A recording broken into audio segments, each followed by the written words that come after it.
This episode of Distraction is sponsored by Landmark College, offering 360-degree support for students with learning disabilities, ADHD, and ASD. Learn more at lcdistraction.org. Landmark College. We teach differently. You're trying to set all these people free from these exactly. These basically mind-forged manacles. You know, mind-forged manacles. We shall write an opera. Exactly. And to set business free, too. It's not just the whole conceit that there are employees on one side of a vast divide and management on the other. You know why that is? Because the bureaucratic system in its evil genius rewards people for stepping over to the other side. Hello, this is Dr. Ned Hallowell for Distraction. I'm honestly really excited to talk to my guest today.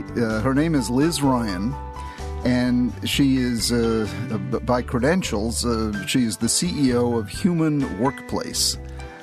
She founded Human Workplace. She's a former Fortune 500 HR Senior Vice President and the world's most widely read career advisor. She must be incredibly sought after because she's the architect of Human Workplace Vision and the author of Reinvention Roadmap, Break the Rules to Get the Job You Want and the Career You Deserve.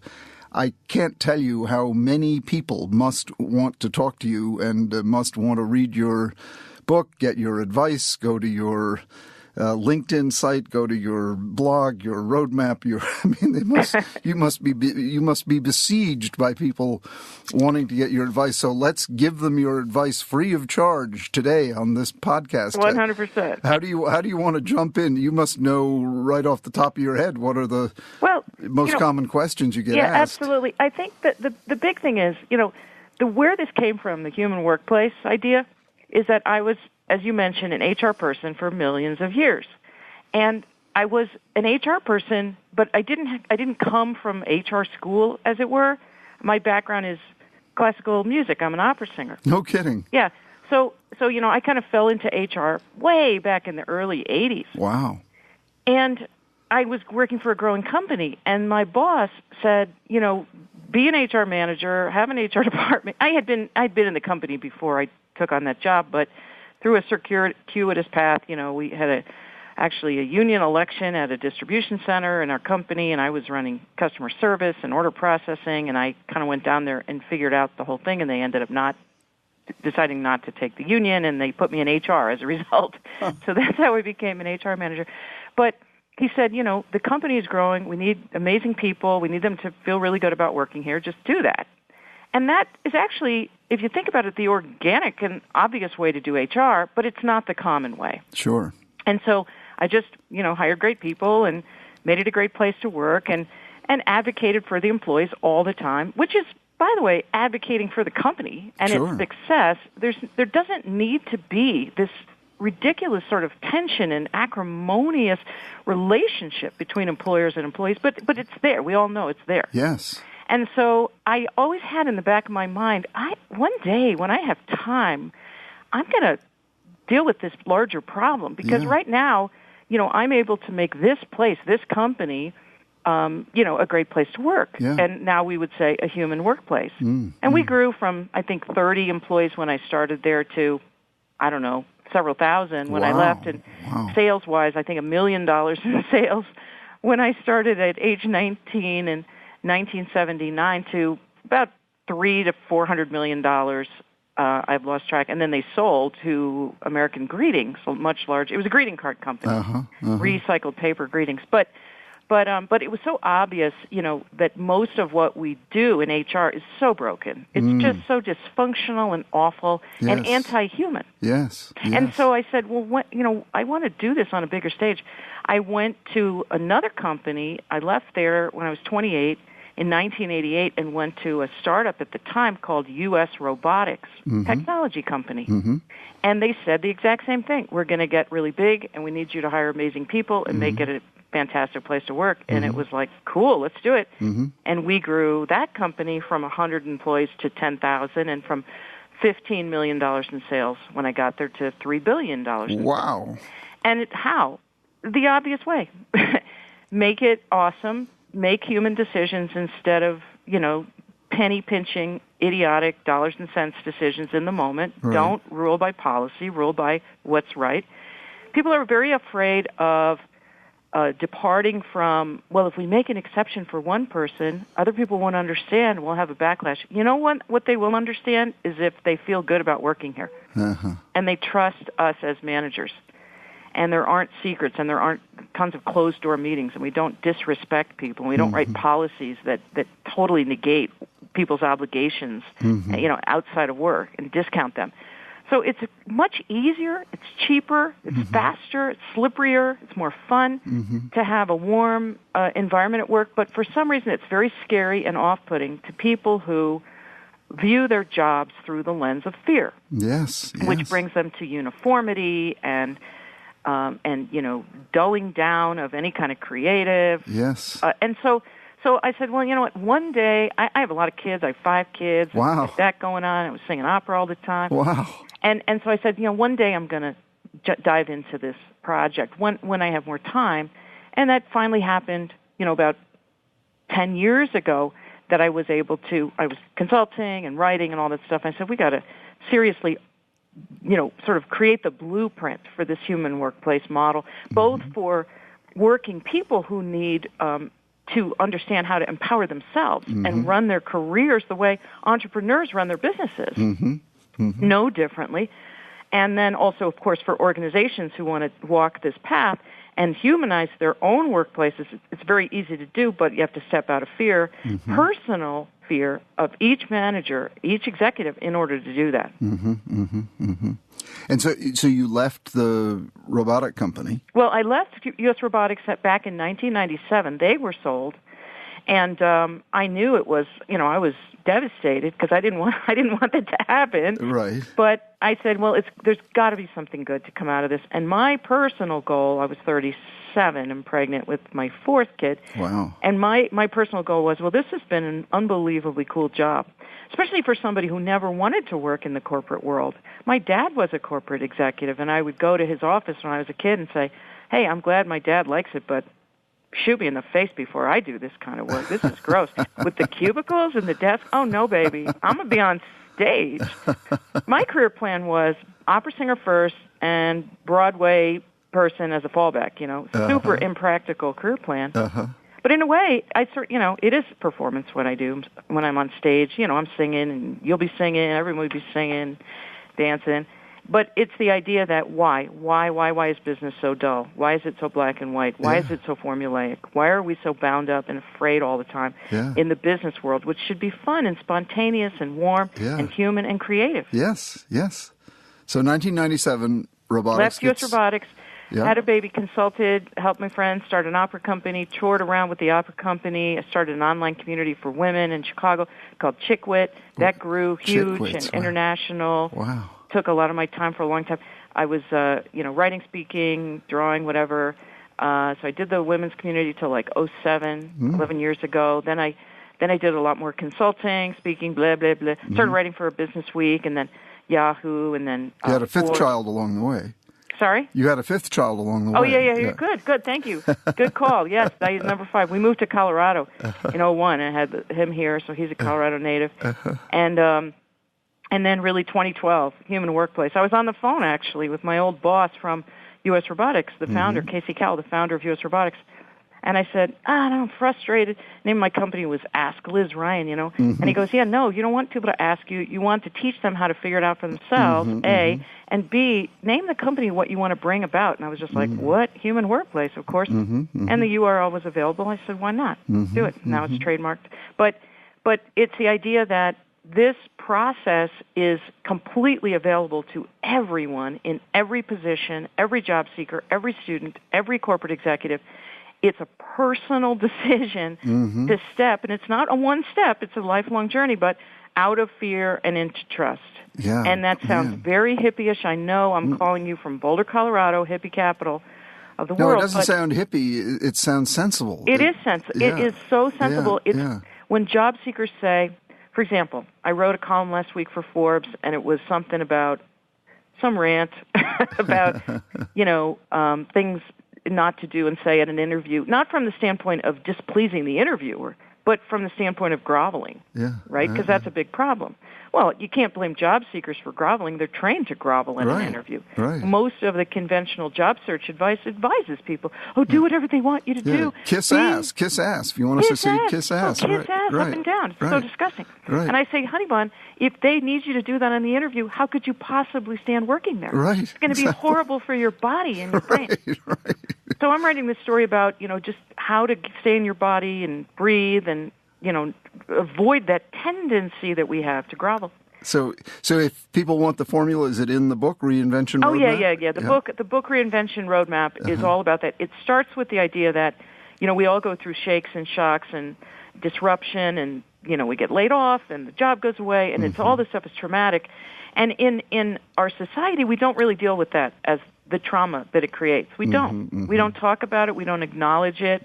We don't say, that sucks for you. I'm so sorry. There's recovery. None of it. We say, well, get on Indeed and get another job like it's nothing. But people, are not ready to go out there at full strength right away. Who is? Even though we need money to live, obviously. So the first part of the book is all about sort of, collecting yourself and realizing that these disruptions and these shakes and shocks are awful, and it's okay to feel bad about them, but they also make us stronger in the long run. Not that you're going to get that learning right away. It's going to take time, but it really will turn out to be a good thing, and this transition and the reinvention will turn out to be a good thing for you down the road. Then we get into getting altitude. Where have I been in my life? Where do I want to go out of that? That's a question most working people are not even allowed or encouraged to ask. Take the first job you can get. Why? First job might suck. Right. And we deserve to work in places where the people get us and therefore deserve us. So how do I pay the rent while I'm looking for great question. Yeah. A million ways. One thing is, not to sound too hippie-ish right now, but, that rent problem will recede as your confidence grows. You will find ways to get a roommate or move in with mom and dad, or the practical stuff it always hits us first, right? Because we're wired that way. And you literally go away with your friends camping and you come back and you feel better about it and you see new solutions. You've experienced that. Everybody has that time, that altitude and softening around the problem, and it maybe isn't as dire. Most people have more ability, just even with their bank account, to deal with that kind of disruption or job loss than they at first think they do. And that's normal because we all grew up with the idea of Maslow's hierarchy, except that middle section of the pyramid is like infinitely tall. Right. I can't feel okay until I have a lot more money than I have now. Well, actually, I find more self-actualized people with no money. How much difference did it make that you'd found the right mate? Found the right mate? Yeah, you married somebody, right? Dude? Yeah. That's a great question. I have no idea. I don't know how you would suss that out. Right. But I'm grateful as hell every day that I did. How long have you been with him? I met my husband, at that company I mentioned, Recycled Paper Products, back in the day, 1985, I think he came to work there. Wow. He dated some other girl in that company. What? Yeah. They broke up. We started dating. That was a kind of, risky for me because I was HR manager. And I remember going to my boss and being like, a super chill guy, my boss, and saying, I just want you to hear from me before you hear from somebody else, but me and this guy, are like a thing and whatever. He's like, I kind of figured you'd come to all the softball games, company softball games, and, and I'm like, well, I'm HR, I got to come to the softball game. Yeah. But so then I left to go to U.S. Robotics, so that solved that problem. Yeah. And then we got married in 92, so we're actually celebrating our 26th anniversary. Congratulations. Thank you. And when did you discover you have ADHD? You're so funny.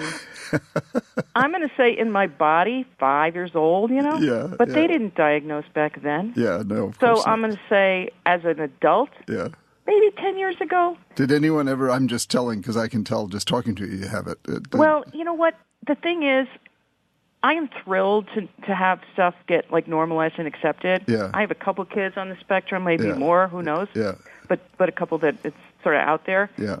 And I think the lack of understanding and the lack of room for that kind of brain chemistry helped me in a weird way because it helped me get a little bit tougher and develop a little thicker skin. Right.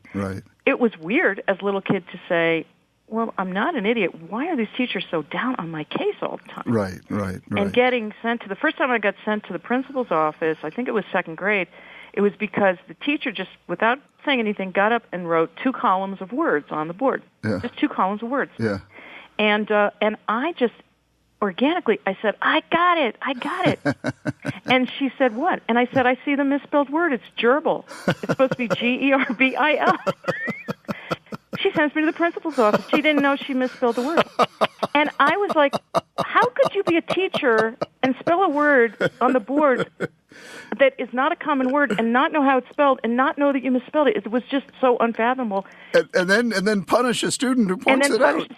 And the teacher, I spent time in that principal. And nobody ever attempted to bridge the gap in any way. You know what I mean? Yeah. They didn't attempt. It was just good and bad, black and white. That's my problem with the business world now. Why the hell would you take a 45-year-old person and put them on probation? You're on probation. The hell? Right. It's so insulting. It's so inhuman. And it's a weird industrial revolution holdover that doesn't get the examination and condemnation that it deserves. So you're trying to set all these people free from these these basically mind-forged manacles, you know. Mind-forged manacles. We shall write an opera. Exactly. And to set business free too. It's not just the whole conceit that there are employees on one side of a vast divide and management on the other. You know why that is? Because the bureaucratic system in its evil genius rewards people for stepping over to the other side. Yeah. And I felt that as a baby supervisor. People would say to me, well, don't be too friendly with these employees. And I would be like, I am. They are my friends. What? We worked together. I was not a supervisor last week, and we would chill together. And now I'm a supervisor. I'm not going to not be their friends because we're a supervisor. I like them. Yeah. And I rely on them. It's a weird, it's genius. It's evil. It's horrible. It plays to the sort of best and worst of human psychology.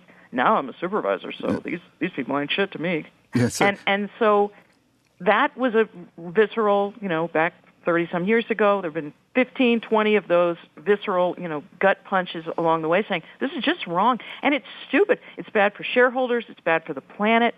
It's bad for, individuals, does damage to them. I was doing some personal career coaching for a long time, one-on-one, and a lot of executives.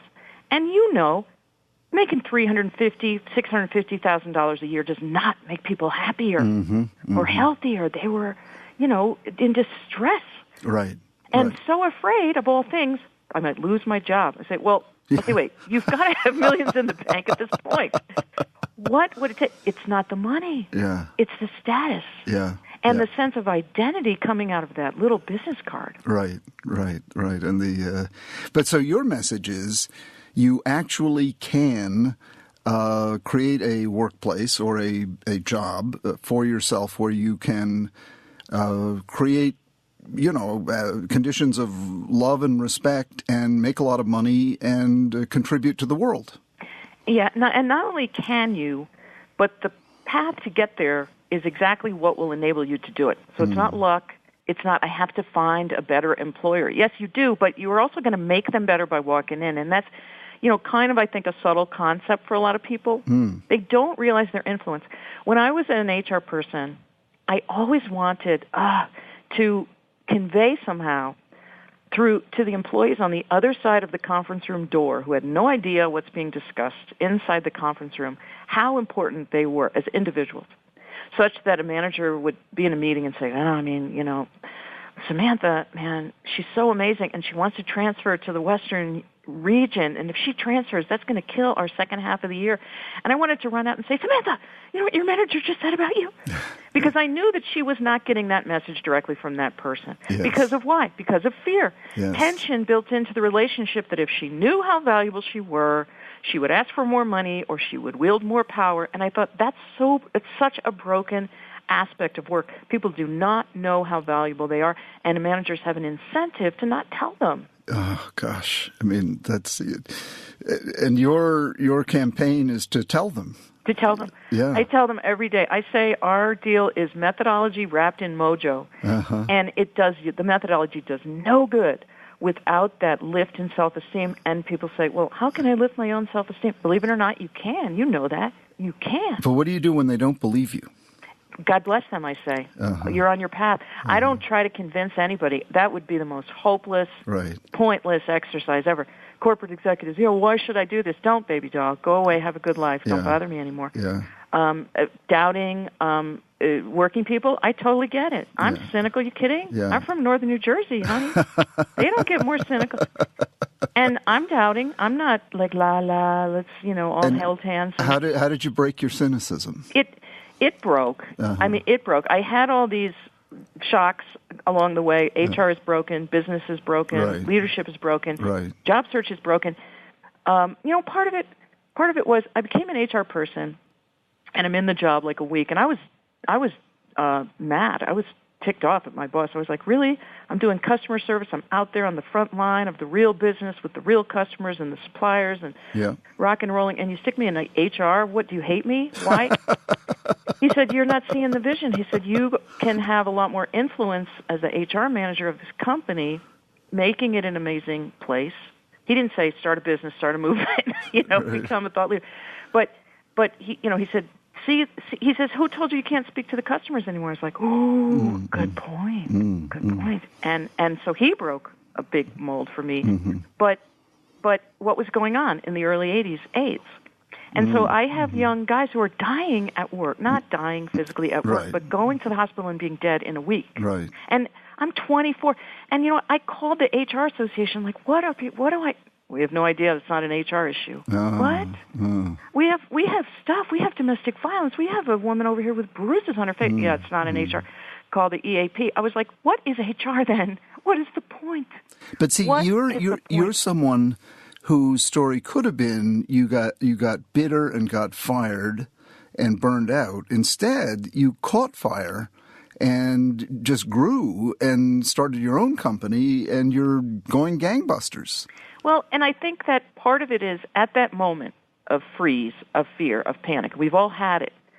What wins out? What wins out? The fear of losing what you have or the fear of not being yourself? And for whatever reason, maybe, as you said, being an undiagnosed spectrum kid, atypical whatever. Right. Kid in Catholic school in the 60s, just in distress, solid straight through from first grade to whatever. Yeah. It made me say, well, I'm sorry. I'm going to say my thing. I know I can wait tables. I know I can be a nanny if I lose this job. Yeah. And it's not like they're paying me so much that, at a certain point you have to speak. And it happened over and over. Even into my late 30s, there was times when, even at U.S. Robotics, with heavy heart, I would go into my CEO's office saying, I might get fired right now, but, I'm not in charge. Mother Nature is in charge. And I would tell him. And I would use the F word. I'll bet you would. and it worked out. And he would say, okay, well, I'll take another look at it, I'd like to pause the conversation here to talk for a moment about our wonderful sponsor, Landmark College. There's just a tremendous flexibility to the experience you could have at Landmark. You don't have to, it's not a lockstep kind of curriculum. When you go there, all brains are different, and Landmark understands that better than most places. You present yourself, and they'll sort of assess you and decipher with you what are your strengths and what are the areas where you're challenged. And based on that, they'll figure out what you need to beef up your weaknesses and what you need to add to your strengths, knowing that you build a life on developed strengths, not just remediated weaknesses. You might be looking for a transition semester to help you tackle the core curriculum back at your regular college. Or you might be looking for a fully comprehensive bachelor's program. Whatever, Landmark College can craft an educational experience that meets your needs. Flexible, customizable, Landmark College in Putney, Vermont can do it for you. To schedule a tour of their beautiful campus in Putney, Vermont, or to get more information, visit lcdistraction.org. All right, let's get back to the discussion. You're fantastic, Liz. Oh, and likewise. You really are. This is what people need to hear to set themselves free instead of being stuck, and they think, and what happens is they get stuck, better than I do. It's the Dilbert situation. They get stuck and they think there's no hope. I feel like when Dilbert came out, my dad was still working as in New York as a magazine publisher, and he called me and said, "Is this stuff real? Is this how bad it is?" And I said, "My darling father, it's so much worse than even what Dilbert puts in the comics." But I was a little disheartened by it because it's nice to, misery loves company, and it's great to have that wry chuckle. Mm-hmm. But I think Dilbert and the mentality got a lot of people in the mode, what are you going to do? Yeah. There's nothing to be done. Yeah. And they say it to me all the time. Yeah. And I say, there's so much to be done. Yes. And the great news is, it's you. You control it. Yeah. And that's a scary message. Yeah. Yeah. Yep, it is. It is, because it means if I'm not doing anything, gosh, maybe I'm missing something. Maybe I could be doing something. Yeah, and don't remind me. Yeah. And my thing is, you know what? No blame, no shame. It's all perfect. It's all fine wherever you are now. If you feel a little breeze behind your back, then take a step. And if you don't, then don't. Yeah, and at least get Liz's book, Reinvention Roadmap. At least do that. And you can hear from talking to her, she's not guilting you into it. She's encouraging you into it. We have so much on our plates. It's unbelievable. In fact, that's a kind of a central premise at Human Workplace. It's just hard to be a grown-up. It's just hard. Yeah. And we don't acknowledge how hard it is, so I don't want to put anything more on people. No. You're offering them an opportunity. Exactly. Well, Liz Ryan, the Human Workplace and Reinvention Roadmap, break the rules to get the job you want and career you deserve. And beyond that, the life you deserve. She's encouraging you and has shown you by example that it can be done. Don't just listen and say, dream on, or sure, dream on, and then do it. And get her book, and she'll show you how. As much as I don't want to, I have to say goodbye to you now. Oh, goodness gracious. We can talk anytime you want. I can't thank you enough for coming on. Thank you, and likewise. Have a great rest of the day. You too. Bye-bye. Take care. Bye-bye. If you'd like to learn more about Liz, her work, or her book, Reinvention Roadmap, Break the Rules to Get the Job You Want and Career You Deserve, go to her website, humanworkplace.com.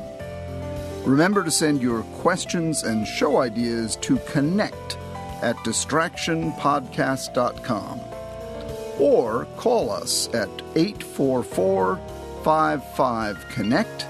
That's 844-55-CONNECT, and leave us a message. Distraction is produced by Collisions, the podcast division of CRN International. Collisions, podcasts for curious people. This episode was produced by Sarah Gurton and Christina Torres, along with our audio engineers Scott Person and Pat Keogh.